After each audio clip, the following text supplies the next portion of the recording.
میرے رسول صلی اللہ علیہ وسلم کے ساتھ کوئی برائی کرتا تو آپ اسے معاف کر دیتے، اور معافی نہیں بلکہ برائی کا بدلہ بھلائی سے دیتے۔ آپ کا یہ طریقہ زندگی بھر رہا۔ آئے دن آپ اپنے دشمنوں کو معاف کر دیتے۔ حضور صلی اللہ علیہ وسلم جب مکہ میں تھے تو ایک بار طائف گئے۔ آپ نے وہاں کے لوگوں سے کہا، اللہ کو ایک مانو، محمد کو اللہ کا رسول جانو، آخرت کی پکڑ سے ڈرو، بتوں کی پوجا سے پرہیز کرو، برائیاں چھوڑ دو اور اللہ سے رشتہ جوڑ لو۔ یہ سن کر طائف والے بگڑ گئے، آپ کو بہت پیٹا، آپ کو لہولہان کر دیا، آپ چوٹیں کھا کر گر پڑے۔ آپ کے خادم زید بن حارثہ رضی اللہ تعالیٰ عنہ آپ کو اٹھا کر ایک باغ میں لے گئے۔ انہوں نے آپ سے کہا، حضور آپ طائف والوں کو بددعا کیوں نہیں دیتے؟ آپ نے ہاتھ اٹھائے اور بددعا کے بدلے طائف والوں کے لیے اللہ سے دعا کی کہ اے اللہ انہیں معاف کر دے، یہ کچھ جانتے نہیں، آخرت کو مانتے نہیں، اے اللہ انہیں بخش دے۔ اس دعا کا یہ اثر ہوا کہ آگے چل کر طائف والے مسلمان ہو گئے اور ان میں بڑے بڑے بہادر لوگ پیدا ہوئے، اور پھر ان لوگوں نے اسلام کو خوب پھیلایا۔ زید بن ثانہ ایک یہودی تھا۔ ایک بار حضور صلی اللہ علیہ وسلم نے اس سے قرض لیا اور کچھ دنوں کے لیے وعدہ کیا۔ وہ وعدے سے پہلے ہی اپنا قرض مانگنے آ گیا۔ اس نے آ کر حضور صلی اللہ علیہ وسلم کی چادر کھینچی اور حضور کو برا بھلا کہنے لگا کہ تم ٹال مٹول کر کے میری رقم مار لوگے۔ اسی بات پر حضرت عمر رضی اللہ تعالیٰ عنہ کو غصہ آ گیا۔ بولے، او اللہ کے دشمن، تو اللہ کے رسول کے بارے میں ایسی بری بات کہتا ہے؟ پیارے نبی صلی اللہ علیہ وسلم مسکرائے اور حضرت عمر رضی اللہ تعالیٰ عنہ سے فرمایا، اے عمر، تم کو چاہیے تھا کہ مجھ سے کہتے قرضہ ادا کر دو اور اس سے کہتے کہ بھائی نرمی کرو۔ اس کے بعد فرمایا کہ اس یہودی کا قرض ادا کر دو اور اسے 20 صاع ایک وزن ہوتا ہے کھجوریں دے دو۔ ایک بار ایک بدو آیا، وہ مسجد میں آ کر کھڑے کھڑے پیشاب کرنے لگا۔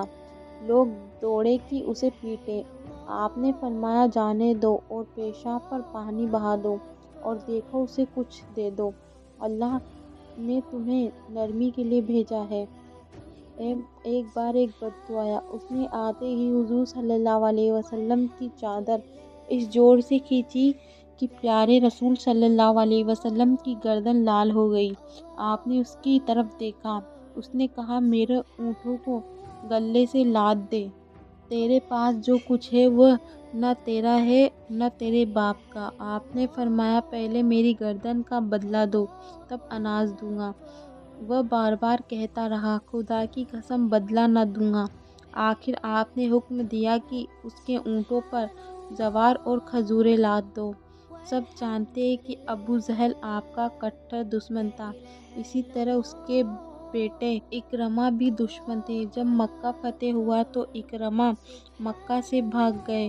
ان کی بیوی جا کر ان کو لائی تو انہیں دیکھتے ہی حضور صلی اللہ علیہ وسلم خوش ہو گئے، اٹھے، ان سے ملنے کو بڑھے اور ان کو واپس آنے کی مبارکباد دی۔ ایک بار مکے والوں نے آپ کا بائیکاٹ کر دیا، نہ کچھ کھانے کو دیتے اور نہ کچھ ضرورت کی چیزیں آپ کے پاس جانے دیتے۔ حضور صلی اللہ علیہ وسلم کے ساتھ بچے، عورتیں اور بوڑھے بھوک کے مارے تڑپتے۔ 3 سال تک اسی طرح بائیکاٹ رہا۔ اس کے بعد ایسا ہوا کہ یمامہ کے رئیس ثمامہ مسلمان ہو گئے۔ انہوں نے ایک بار قسم کھائی کہ پیارے رسول صلی اللہ علیہ وسلم کی اجازت کے بغیر مکہ والوں کو ایک دانہ بھی نہ دیا جائے گا۔ مکہ میں غلہ وہیں سے آتا تھا، اب تو مکہ میں قحط پڑ گیا۔ مکہ والے گھبرا کر حضور صلی اللہ علیہ وسلم سے کہا۔ حضور صلی اللہ علیہ وسلم کو ترس آ گیا اور کہلا بھیجا کہ ثمامہ غلہ بھیج دو۔ مکے کے کافر مسلمانوں کو بہت ہی ستاتے تھے۔ دوپہر کے وقت تپتی ہوئی ریت میں لٹا دیتے تھے، پانی میں ڈبکیاں دیتے، مارتے پیٹتے اور قتل کر دیتے۔ حضرت خباب رضی اللہ تعالیٰ عنہ کو تو جلتے ہوئے انگاروں پر لٹا دیا۔ جس سے ان کی پیٹھ جل گئی اور چربی نکل گئی۔ وہ غصے میں آئے اور حضور سے کہا، اے اللہ کے رسول، ان کے لیے بد دعا کیجیے۔ یہ سنتے ہی حضور صلی اللہ علیہ وسلم کا چہرہ لال ہو گیا اور کچھ مسلمانوں نے بھی بد دعا کرنے کو کہا۔ آپ نے فرمایا، میں دنیا کے لیے رحمت بنا کر بھیجا گیا ہوں، زحمت یعنی پریشانی بنا کر نہیں۔ حضرت ابو ہریرہ رضی اللہ تعالیٰ عنہ کی ماں اسلام کی دشمن تھی۔ وہ روز حضور کو گالیاں دیا کرتی تھی۔ یہ گالیاں سن کر حضرت ابو ہریرہ رضی اللہ تعالیٰ عنہ کو بہت دکھ ہوتا۔ انہوں نے آ کر حضور صلی اللہ علیہ وسلم سے کہا، میری ماں کے لیے دعا کیجیے۔